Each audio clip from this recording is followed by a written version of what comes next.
got an excellent panel with me today. Robert is from Mentor, which is Siemens business, and then David is from Humiseal, which is conformal coating.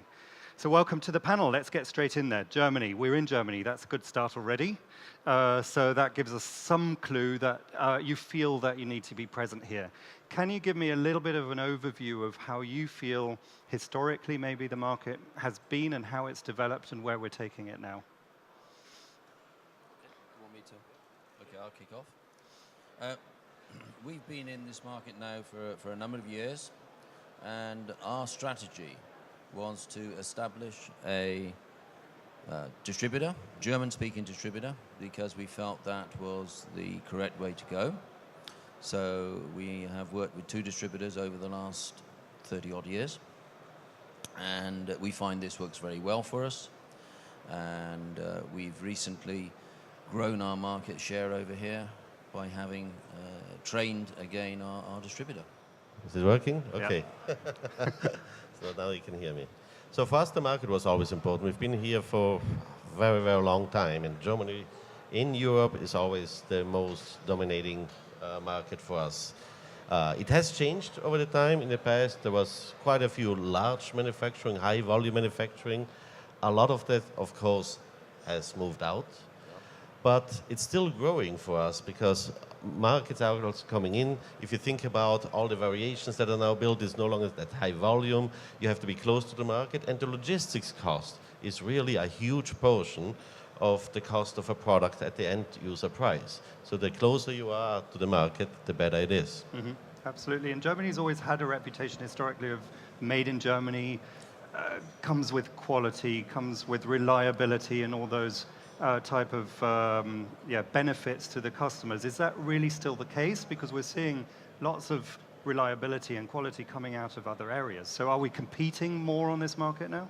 Yes, certainly we are competing against the indigenous German companies that do our product, that do similar products to ours, and we're extending our market by our reliability, by proving our reliability. We are now into some large automotive clients, and they look for long-term reliability. And this is we're spending a lot of time and money proving this. So how are you finding when you're dealing with German customers and also people that want to do business in Germany? Is it becoming more of a global marketplace?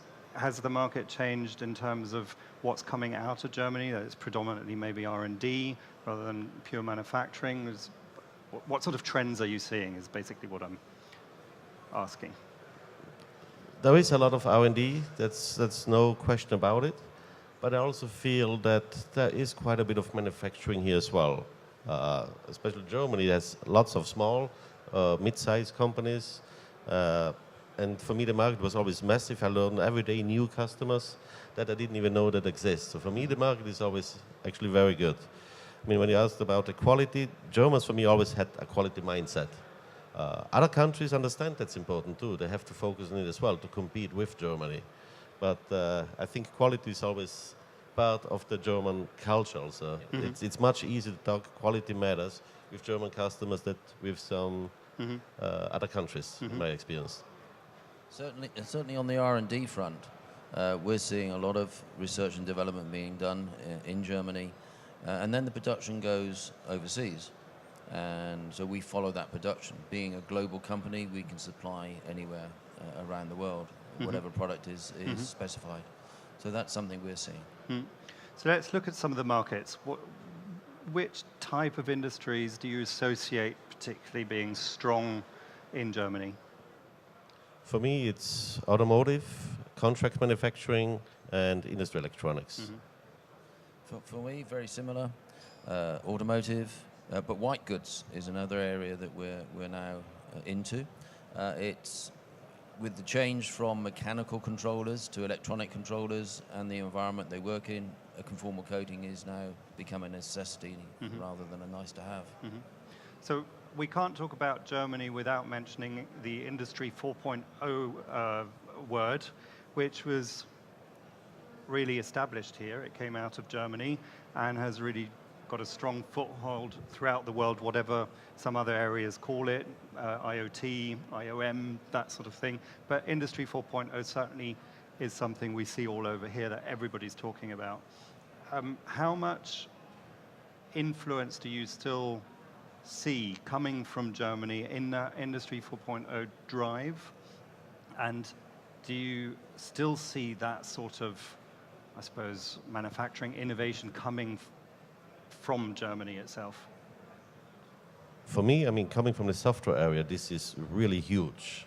Actually, we see a lot of drives, multiple companies, they all want to be on the bandwagon. They understand. Many of them, in the meantime, understand. Initially, when it came up, it was kind of, oh, everybody's talking about it. What shall I do? How can I be part of it? In the meantime, it becomes much, much clearer what needs to be done.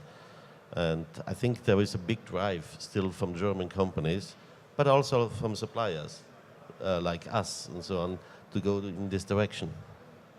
Yep. On our front, we're being a material supplier.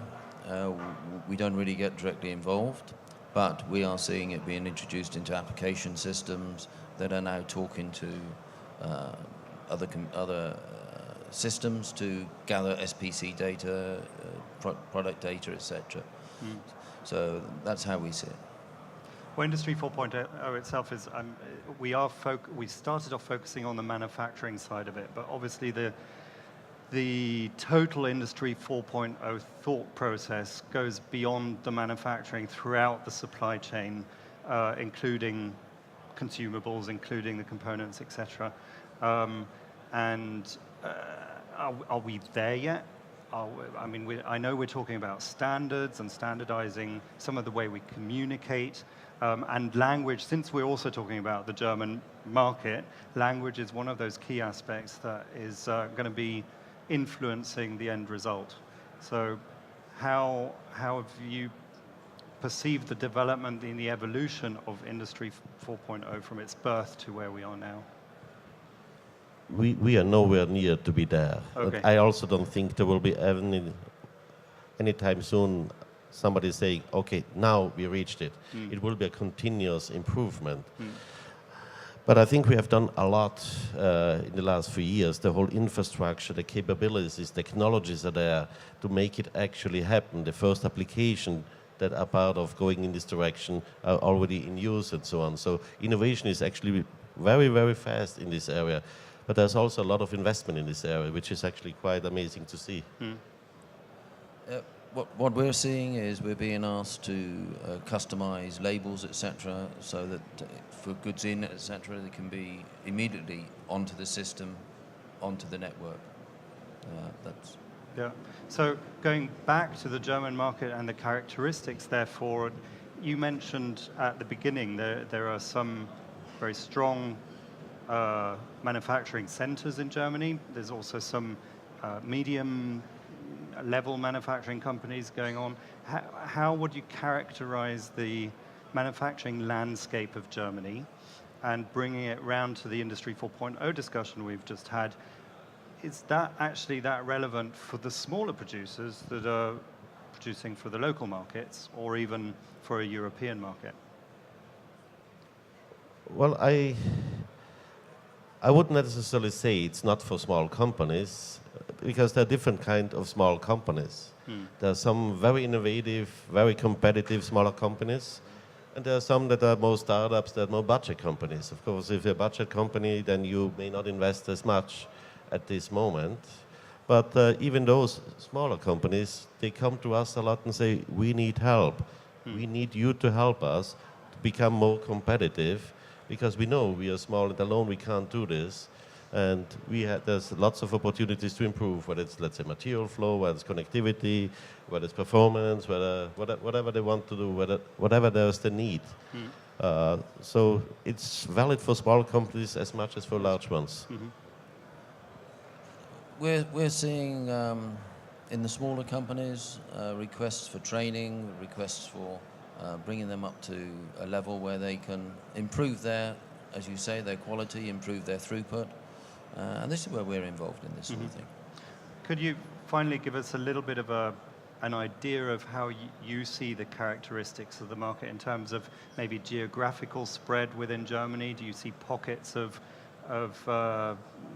specialization, or where are the hot spots, and how is manufacturing spread around the country? I would say I see the south being the stronger part of Germany compared to the north. Yeah. I would agree with that.